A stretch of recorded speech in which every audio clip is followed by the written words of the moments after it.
Today, I am joined by James Swallow, who is our commercial director, often based between our Dubai but also our Abu Dhabi offices. Abu Dhabi and ADGM seems to be quite a big topic at the moment. Obviously, they recently announced in the last year about their kind of expansion into Reem Island, which is actually where one of our offices is based. How do you think that they've gotten to the point where that they're ready to expand already? It was an interesting one. It was a surprise to many. I mean, Mm, Reem Island is huge, mm, and that's a lot of towers, a lot of companies, a significant undertaking to change all of those licenses and to expect companies to then embrace that in that short yeah. period of time. Was that a decision that was strategically made? I think there was always a plan to expand ADGM. Mm, ADGM has been very successful, yeah. and we've seen, certainly with working with the licensing authority there, the regulatory environment's very robust. The process to set up a company and maintain your company is very good, so they can kind of plug that in to the system and expand across to Reem Island. The 100% ownership rules that came in, a few years ago, kind of crystallized a few years ago, Yeah. meant that it would therefore be less, I think, less of an impact, because in the mainland, companies can be 100% owned now, and obviously you can in the free zone as well. So Yeah. the question kind of arose around where companies that were on Reem Island or companies that had a mainland license and wanted to stay there Yeah. were dealing with other UAE companies. And Mm. if they moved into the free zone or they transitioned to Would they still be able to do that? exactly. Yeah. There was also a question around staffing, because obviously the ADGM is off mainland. It doesn't deal with Ministry of Labour. So Yeah. strictly speaking, those employees don't have a mainland labour file to Yeah. work in the UAE. So the grey area there was always where people were providing services and not delivering physical products. Yeah. People were okay in a free zone. So there's been a bit more clarity on those areas, or even a bit more of a blurring of the lines, because Yeah. people are able to kind of so it became less of a distinction to be Yeah. in the free zone versus being mainland. Okay. And how do you feel they've been able to accommodate the businesses that were already on Al Reem? Is it a large percentage that have had to move somewhere else classified as mainland territory, or have quite a significant number been able to transfer their licenses over?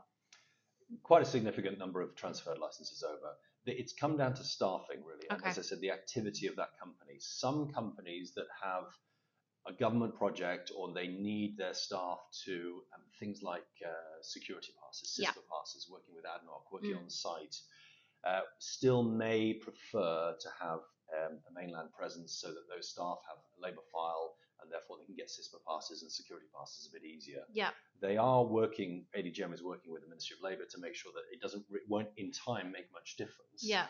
And ADGM have also given a concession that they would not uh, make the office space a direct function of the amount of staff that you have. Okay. So in the old days, with a mainland license, if you had project staff off site, or the job designation was not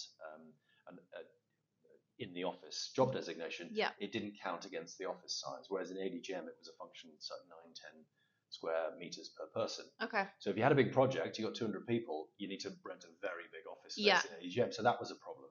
But they've solved that issue now as well. So they are talking to the community and working with service providers like us. Obviously, we're conveying our clients' concerns, and Yeah. they're dealing with them. So we found the transition to be pretty good. Yeah. We found a lot of companies, though, still kind of goal hanging. Yeah. The deadline's the end of the year, so people still need to start thinking about it now. We ourselves have been goal hanging a little bit on our office on Reem Island, to see what we do there. I think what we'll do is keep some staff that are in ADGM and doing the ADGM work, Yeah. keep them there, and use our mainland office, and maybe have to move those staff, To the mainland whether it's office. physically or not, move them off that license. Yeah, so I suppose there'll be quite a few companies deliberating similar, possibly. Yeah. I mean, taking over Al Reem Island is massive. Like, they've obviously got big plans for their expansion. Where generally do we see the interest for ADGM? Like, is it particular types of businesses that are particularly attracted? Yeah, so you have companies that obviously have a physical location, shops and retail, Yep. and there's a couple of big malls there. Reem Island, there's Reem Mall, and there's Galleria Mall, which is already in Al Maria Island, which is the original island for ADGM. So those licenses have no choice; they are physically located. Yeah. The service companies do have a choice, and a lot of particularly in the technology space, the innovative space, the free zone is beneficial in that it's a common law jurisdiction. So you're talking about UK courts, essentially UK law, which is beneficial for asset protection and things like that versus a civil law jurisdiction in the mainland. So companies that want to structure themselves, we see a lot of special purpose vehicles, holding companies, people using the free zone as a base for investment. So you want to fund an investment, you would use a kind of whether it's a special purpose company or holdco to provide the ownership of assets and IP, etc. there. And then you might have an operational company in the mainland delivering the actual operations, whether that's industrial or whatever.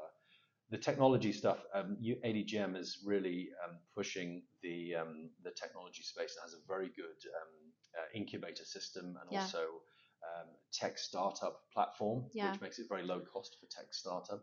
Does this align with a lot of the stuff we're seeing around AI at the moment as well? Do you think that has anything to do with it? Yeah, absolutely. There was some big announcements recently, wasn't there? Abu Dhabi seems to particularly be leading kind of AI, and all the news seems to be around Abu Dhabi and AI more so than Dubai even. Yeah, and virtual assets, crypto, the registration of a couple of new exchanges in there, all around that space. They really want to innovate. And they are building the regulatory platform to support that. As you've seen, the AI regulatory platform is coming. So that'll be interesting to see how we control the robots. Taking over the world. But also in the virtual asset space, that people kind of being able to have a regulatory framework to either have an exchange or to do all of the things around virtual assets and crypto and all of that ecosystem is going to be really interesting. And Abu Dhabi is leading the way there. And I guess it's just Al Reem takeover is definitely true to them needing the space, I guess. And you look at the residential stuff they're building there as well.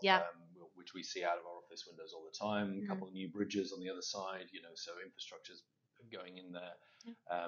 I think another 2 schools, we're helping one of the schools set up their license and then get the visas and that kind of thing as well. That's going to be huge.